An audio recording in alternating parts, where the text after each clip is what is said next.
Bienvenidos a este video. Los invito a suscribirse y registrarse en mi canal en YouTube Code by Mauricio. También a visitar mi portafolio de proyectos en mauricioweb.com.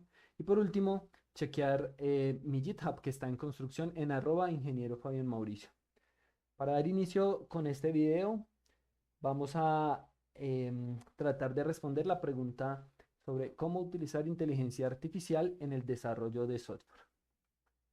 Y para responder con esta pregunta, me parece importante mencionar la frecuencia de uso que tiene la inteligencia artificial hoy. Primero, ChatGPT es la herramienta de inteligencia artificial más utilizada. El uso diario de ChatGPT es raro, no es tan frecuente como se esperaría y como esperarían todas las compañías que han invertido gran capital en esta tecnología. En Japón, solo el 1% de las personas lo usan de forma diaria. Y por otro lado, en Estados Unidos, solo el 7% de los encuestados usa ChatGPT diariamente. Finalmente, muchos de los usuarios solo han usado ChatGPT una o dos veces en su vida. Para responder la pregunta sobre cómo desarrollar software con inteligencia artificial, tenemos que mencionar algunos problemas que tiene la inteligencia artificial y que nos genera además el utilizarla. Lo primero son los datos de entrenamiento y es que la inteligencia artificial usa toda la información con la que se entrena para generar esos nuevos resultados. Si los datos de entrenamiento son malos, las respuestas van a ser malas. Por otro lado, resuelve problemas muy superficiales, tiene dificultades en responder a los requerimientos de los usuarios, no realiza como tal despliegues de los desarrollos. También cuenta con una ventana de contexto limitada y esta ventana de contexto lo que nos permite es procesar archivos en simultáneo y tenerlos dentro de un contexto en el que se pueda dar una respuesta eficiente. Por otro lado, y un poco más a nivel social, pues no se genera comunidad y los desarrolladores estamos más aislados. A diferencia de portales y tecnologías como Stack Overflow, allí teníamos un feedback de la comunidad y podíamos aprender sobre los resultados y sobre las múltiples soluciones que podían dar otros usuarios. Otro problema es el código desactualizado. ChatGPT y todas estas inteligencias artificiales nos dan resultados con la data de entrenamiento con la que fueron preparadas. Eso quiere decir que no tienen en cuenta las nuevas tecnologías o los nuevos paradigmas de desarrollo. También tenemos inconvenientes a nivel de seguridad y es que compartimos nuestro código y para ello hay algunas soluciones como utilizar inteligencia artificial open source de forma local y desconectar el servidor de internet o habilitar o deschequear la opción de los modelos de inteligencia artificial para que usen nuestros datos como entrenamiento de los futuros modelos. Por último, tenemos un mal rendimiento en nuestros desarrollos. La inteligencia artificial está enfocada en cumplir su objetivo, no en dar la solución más eficiente. Ahora, hay unas malas prácticas que podemos utilizar los desarrolladores utilizando inteligencia artificial. Lo primero es copiar y pegar código sin entenderlo. Lo segundo es no pensar en las múltiples soluciones que tiene un mismo problema y que pueden ser abordadas desde varios puntos de vista.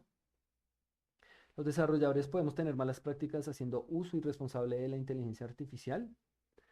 También nos acostumbramos a no leer la documentación oficial y esto es súper importante porque allí está a veces súper claro y de forma más efectiva alguna solución que necesitamos. Al obtener respuestas de la inteligencia artificial podemos dejar de estudiar, es decir, no estudiar y dejar de que la inteligencia artificial dé una respuesta por nosotros. También el problema que genera utilizar inteligencia artificial es no estructurar el proyecto por carpetas, por archivos o inclusive dividirlo o segmentarlo en tecnologías de backend y frontend. También otro problema muy importante es que no logramos crear un proyecto sin inteligencia artificial, nos volvemos súper dependientes de estas tecnologías. Y eso deriva al siguiente punto, que es generar o crear un eterno programador junior, que no evoluciona, sino simplemente copia y pega código. Por último, tenemos la incapacidad de evaluar código y es que si no entendemos el código que estamos utilizando, pues mucho menos vamos a tener la posibilidad de evaluar si está bien, si está mal, o de plantear una mejor solución a la implementación de alguna tecnología o desarrollo de software. Y no todo es malo en la implementación de inteligencia artificial en el desarrollo de software. También tenemos algunas ventajas, entre ellas asistentes 7x24, tenemos ayuda en tareas repetitivas, la inteligencia artificial nos ayuda a enfocarnos en tareas complejas, nos ayuda un montón con la detección de errores, el famoso punto y coma, pues ya es mucho más fácil encontrar ese error de punto y coma. En algunos lenguajes de programación tardábamos mucho tiempo en encontrar algo que no era tan fácil de ver de manera rápida. Podemos utilizar también la inteligencia artificial para generar set de pruebas y que sea mucho más fácil la ejecución de pruebas. Y por último, podemos tener ayuda con documentación y comentarios en código de software. Aquí me gustaría centrarme un poco más en los datos de entrenamiento y es importante mencionar que GitHub Copilot tuvo un entrenamiento cerca del 2020. El equipo de OpenAI recolectó un dataset de entrenamiento que tenía 54 millones de repositorios públicos de software que estaban alojados en GitHub. Esos repositorios tenían alrededor de 179 gigas de archivos únicos en Python que estaban por debajo de 1 mega. El equipo de OpenAI filtró esa información con archivos que parecieran autogenerados, es decir, que tuvieran líneas muy largas, ¿sí? Que no, como normalmente los humanos no programamos, o que contuvieran un pequeño porcentaje de caracteres alfanuméricos. Finalmente, luego de hacer este filtro, el dataset total con el que se entrenó GitHub Copilot en su momento fue de 159 gigas. Y algo súper importante mencionar es que esos 159 gigas contienen código bueno como código malo, contienen código inseguro como código seguro y claramente contienen código con buenas y malas prácticas de programación. Enfocándonos un poquito antes de responder cómo desarrollar software con inteligencia artificial, quiero que demos una vista súper rápida sobre los tipos de entrenamiento que se realizan en la inteligencia artificial que tenemos actualmente. Para ello tenemos 4 tipos de aprendizaje o entrenamiento. El aprendizaje supervisado, el aprendizaje no supervisado, el aprendizaje semi-supervisado y el aprendizaje por refuerzo. Vamos a ver cada uno de ellos de manera rápida. Para el aprendizaje supervisado, básicamente se requiere un conjunto de datos etiquetados. Dentro de esos datos etiquetados, lo que esperamos es enseñarle a la inteligencia artificial o a los modelos de inteligencia artificial qué es, por ejemplo, una manzana. Una manzana contiene 180 gramos, un color rojo, y una piña, 210 gramos, color amarillo. Allí colocamos la etiqueta a los datos y le decimos cuál es el resultado que esperamos. Nosotros somos supervisores al mostrarle esta información. Por otro lado, podemos describir los elementos. Por ejemplo, manzana 1 tiene, o una manzana, tiene un diámetro de 8 centímetros y pesa 150 gramos. La manzana 2 tiene un diámetro de 10 centímetros y pesa 180 gramos. Con este tipo de datos lo que podemos obtener es 2 modelos de clasificación. 2 modelos en general, el de clasificación y el de regresión. El modelo de clasificación nos permite clasificar un elemento con sus características. Por ejemplo, la pregunta de ¿qué fruta es? Con una entrada de 190 gramos y un color amarillo, el modelo entrenado con aprendizaje supervisado nos puede indicar que eso es una piña. Y normalmente el modelo de regresión lo que nos arroja es un número real. Entonces, ¿cuánto pesa una manzana con diámetro de 9 centímetros? Haciendo uso de esta información clasificada o etiquetada, lo que nos entrega pues es el peso aproximado o el número de gramos que podríamos tener para esta manzana. Entonces, redondeando y súper rápido, el aprendizaje supervisado genera 2 tipos de modelos. Modelos de clasificación y de regresión. Aquí importante que la persona o el humano es quien supervisa el entrenamiento indicando cuál es el resultado válido que esperamos. Siguiendo con otro tipo de aprendizaje, tenemos el aprendizaje no supervisado. Aquí el conjunto de datos no ha sido etiquetado. Este aprendizaje es un poco abstracto, es un poco más difícil de entender que el anterior. Aquí tenemos unos datos más fáciles de conseguir porque no hay que clasificarlos, tienen un menor costo computacional y humano. Es normalmente utilizado para espacios latentes y nos puede indicar que algo es similar a otra cosa. ¿Qué usos tenemos aquí? Algoritmos de agrupación o clustering. Nos sirve para analizar los datos y extraer nuevo conocimiento a partir de un conjunto de información. También podemos agrupar entidades por afinidad y reducir la dimensionalidad. Aquí es súper importante que en este tipo de aprendizaje sacrificamos un poco la calidad de los datos al bajar su dimensionalidad. Algunos ejemplos sobre este tipo de aprendizaje son los algoritmos de reducción de dimensionalidad, como son PCA, que reduce la dimensionalidad del espacio de datos encontrando las direcciones de máxima varianza. También tenemos TSNE, que visualiza datos complejos al reducir las dimensiones y preservar las relaciones de proximidad entre los elementos.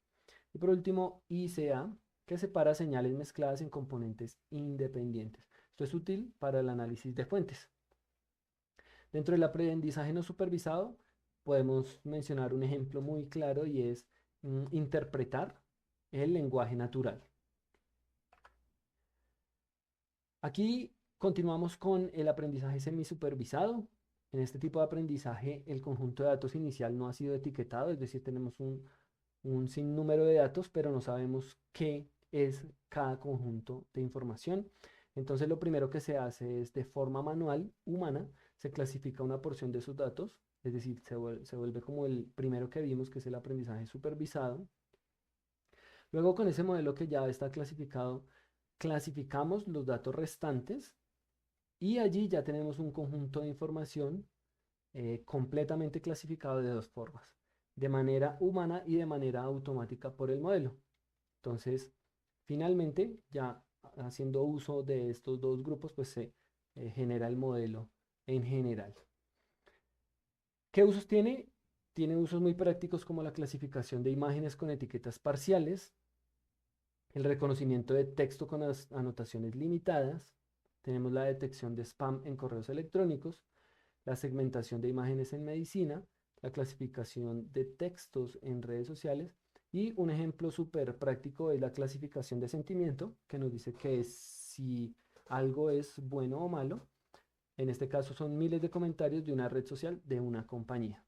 Entonces, este tipo de aprendizaje contiene eh, una mezcla entre clasificación automática y generada por el usuario o humano supervisor. Por último, vamos a ver el aprendizaje por refuerzo. Y este aprendizaje es muy famoso porque es utilizado en videojuegos y en otro tipo de problemas computacionales de este tipo, donde se premia y se castiga algunas acciones de los agentes. Entonces, este método de aprendizaje es automático, se basa en ensayo y error. También, como lo mencioné antes, recompensa los comportamientos deseados y penaliza o castiga los no deseados. Tenemos algunos ejemplos como son AlphaGo de Google, de la compañía DeepMind. Tenemos el juego Pac-Man y es súper utilizado en robótica.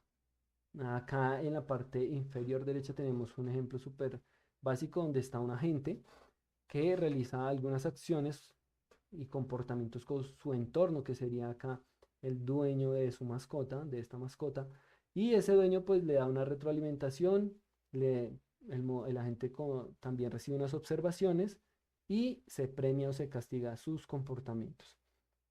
En internet podemos ver algunos videos muy interesantes que son además súper gráficos y nos ayudan a entender cómo funciona el aprendizaje por refuerzo. Y allí se premia o se castiga el vehículo que se salga de la carretera, generando al final de la historia un agente que tenga una conducción perfecta. Ahora, ya centrándonos un poco más en cómo ser desarrolladores con inteligencia artificial, nos podemos preguntar qué tipo de entrenamiento utiliza la inteligencia artificial generativa que conocemos hoy, como es ChatGPT, Gemini, Cloud, Llama, entre otros. modelos de lenguaje de inteligencia artificial. Entonces, en general, utiliza todos los que acabamos de ver.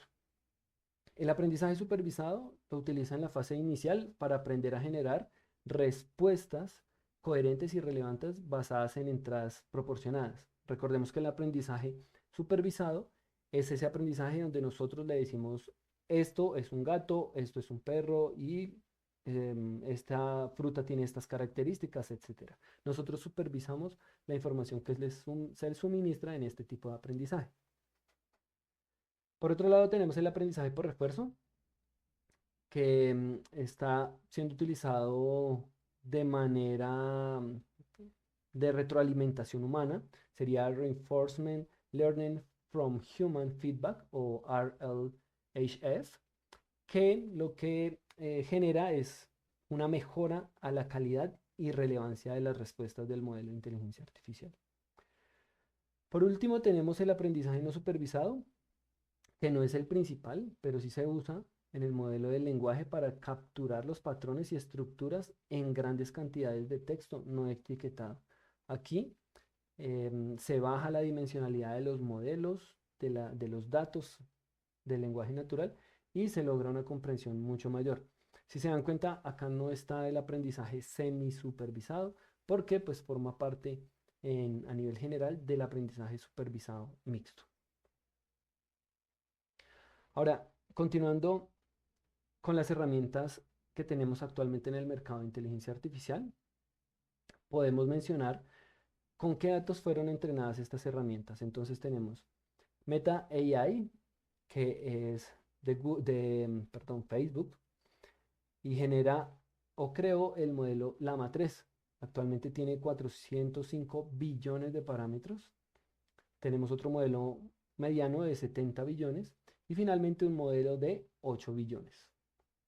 Tenemos por la empresa o la compañía Google, Gemini, con una dataset de entrenamiento de 137 billones o mil millones de millones.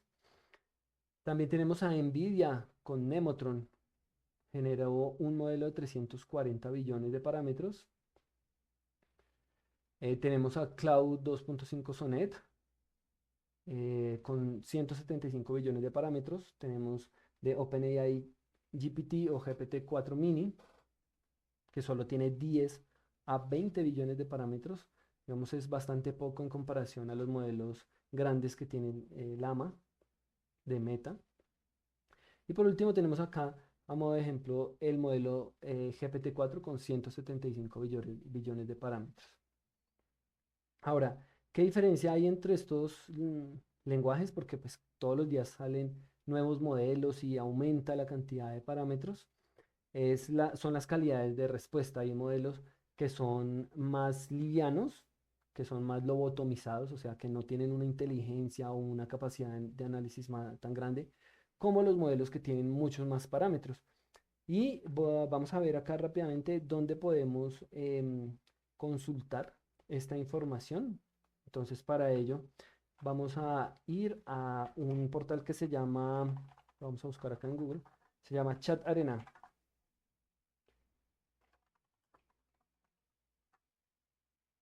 Entonces, en Chat Arena, que es un portal súper interesante para comparar modelos de inteligencia artificial de forma gratuita, aquí en la segunda pestaña, lo que hacemos es seleccionar, voy acá a hacer zoom, seleccionar en la segunda pestaña, donde dice Arena Side by Side, seleccionamos en la parte inferior el modelo, que en este caso quiero comparar a Llama, Llama 3 de 405,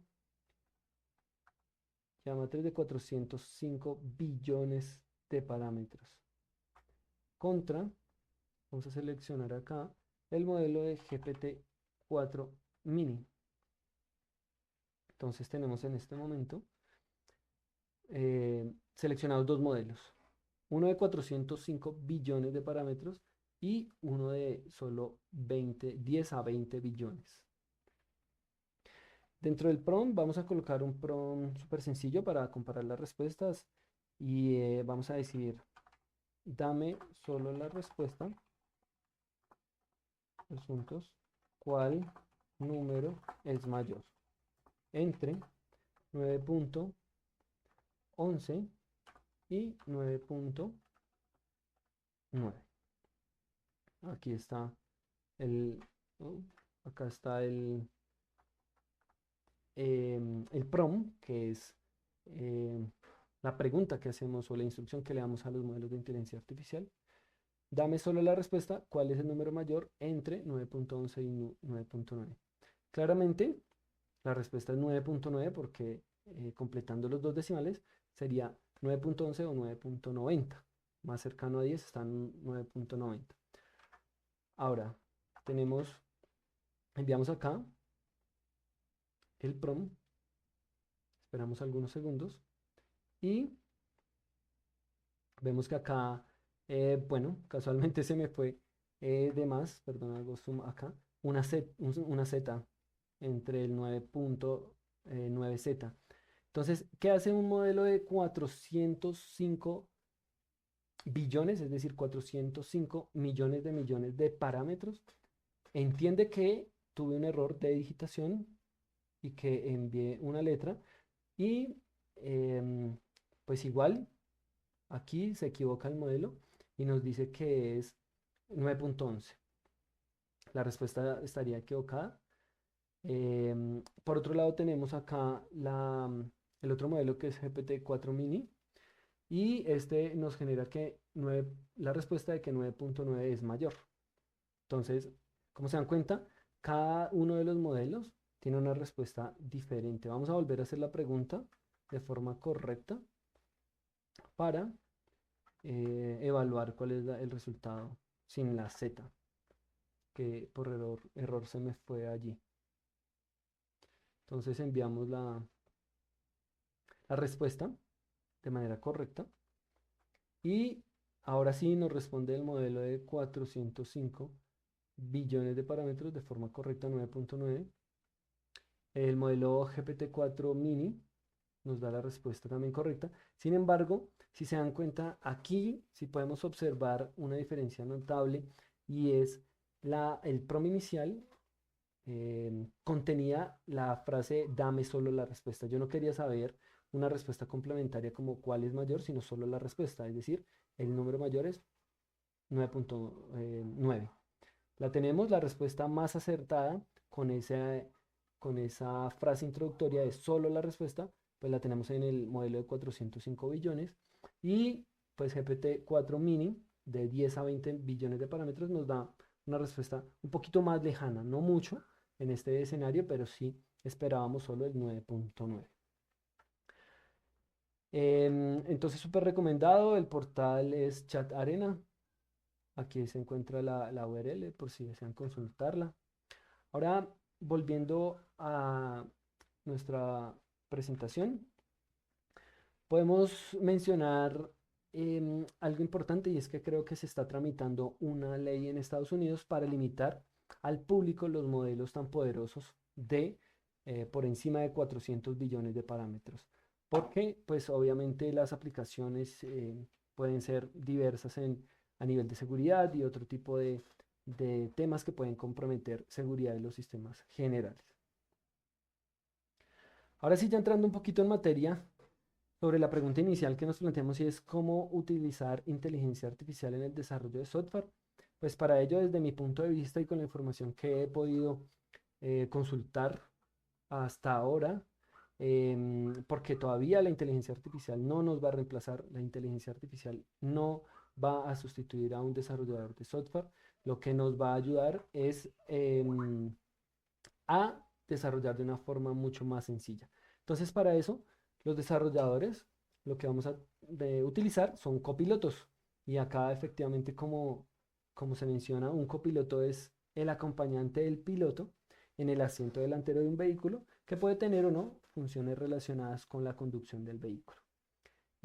Haciendo la comparación, pues un desarrollador de software va a tener un modelo de inteligencia artificial muy cercano en su entorno de desarrollo para realizar preguntas, generar set de pruebas, completar código y un montón de funcionalidades adicionales que puede realizar con estos modelos grandes del lenguaje, como cuáles los que acabamos de ver y que mencionamos sobre los datos de entrenamiento.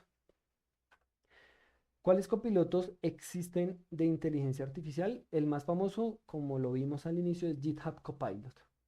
Este tiene un valor de $20 mensual, si no estoy mal, es decir, no es de forma gratuita, a menos de que uno esté en una institución educativa realizando algún proceso de capacitación. Y por otro lado tenemos modelos o copilotos gratuitos. Yo realicé la prueba y revisé algunos, entre ellos CodeGPT, que es bastante famoso y recaudó un montón de capital de riesgo durante pandemia.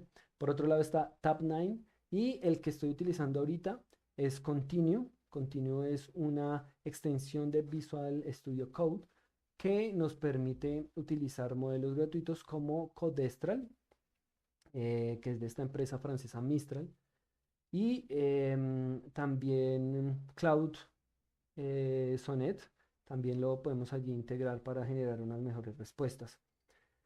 La idea es, rápidamente vamos a ver el portal de Codestral.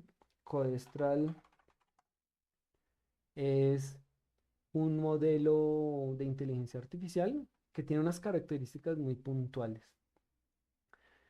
Este modelo de inteligencia artificial fue entrenado con más de 80 lenguajes de programación, entre ellos Python, Java, C, C++, JavaScript y Bash. También acá dentro de la página oficial de Mistral nos muestran unas comparaciones con otros modelos como Llama, CodeLlama o CodeLlama y otros.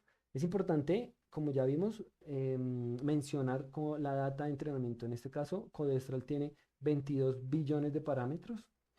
No sabemos con qué tipo de información fue entrenado, pero tiene un rendimiento bastante eficiente. De hecho, tiene un 61% en algunos test de evaluación y otras cifras importantes. También podemos acá, sin necesidad de instalarlo, darle clic en el chat y comenzar a hablar haciendo uso de nuestro usuario y contraseña con el modelo de inteligencia artificial. Ahora, para el siguiente video, la idea es realizar una pequeña prueba sobre cómo utilizar esta extensión Continue en Visual Studio Code y tratar de responder a este requerimiento del cliente. Normalmente los clientes o un gerente de cualquier compañía o un usuario final diría que quiere una página web bonita para registrar los perritos de los clientes que visitan una veterinaria.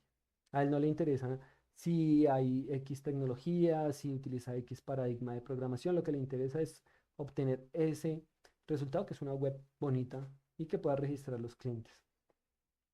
Ahora, aquí se abre la posibilidad de pensar de una manera diferente el desarrollo de software y cómo utilizar inteligencia artificial.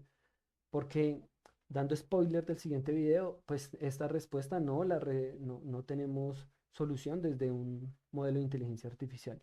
Y cumpliendo el rol de analista de sistema muy genérico, podemos mencionar que ese requerimiento que tiene el cliente es una tarea compleja que tiene unas tareas dentro también complejas, que son, por ejemplo, solicitar al usuario o cliente los datos que debe llevar ese formulario.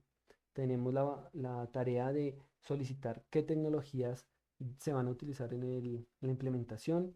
Tenemos que crear una base de datos en MySQL, si es de forma gratuita, o en Postgres o en SQL Server, etcétera.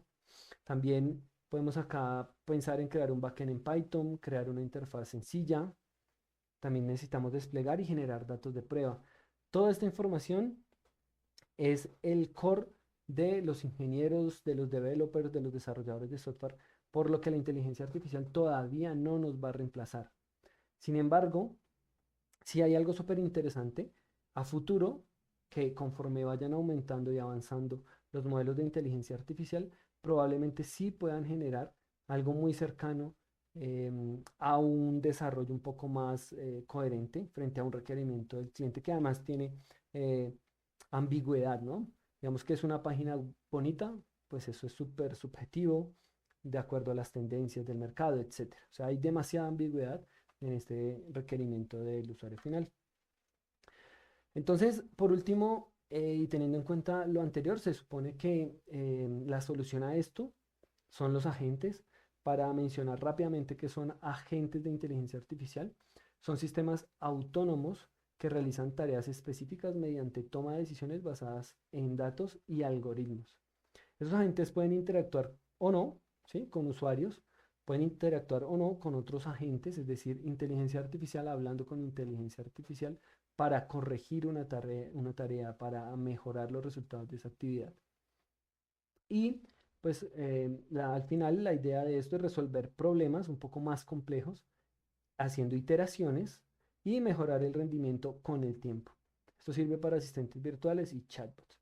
En este escenario anterior nos podríamos imaginar y soñar con crear varias instancias de inteligencia artificial donde uno puede ser este analista de sistemas, que es un agente encargado de analizar las tareas y dividir ese requerimiento en tareas complejas con un entrenamiento o un fine tuning, o fine tune, que es un entrenamiento fino, un ajuste fino para realizar dichas actividades. Por otro lado, entonces, estaría otro agente de inteligencia artificial que sería el codificador, otro que sería el desarrollador de interfaz o el experto en experiencia de usuario e interfaz, y así con otro analista o otro agente que sea el especialista en base de datos, etcétera. Entonces tendríamos un sistema de inteligencia artificial ya mucho más compuesto, donde hay varios agentes que realizan una tarea. ¿Cuál es el problema de estos agentes? Lo veremos probablemente en otro video. Es el consumo de tokens, que es el modelo de negocio que tienen las grandes compañías de inteligencia artificial, y es que a mayor tokens, pues a mayor costo. Es decir, toda esa iteración entre muchos agentes de inteligencia artificial genera un costo bastante alto para una tarea que puede que al final del ejercicio no sea la que esperamos. Finalmente, pues agradecerles si vieron este video completo. Los invito a suscribirse a Code by Mauricio, a estar pendientes del siguiente video donde, haciendo uso de Visual Studio Code y Continuo, probaremos este requerimiento que acabamos de ver, algo muy sencillo. Y sobre todo, suscríbanse a mi canal y gracias por ver este video.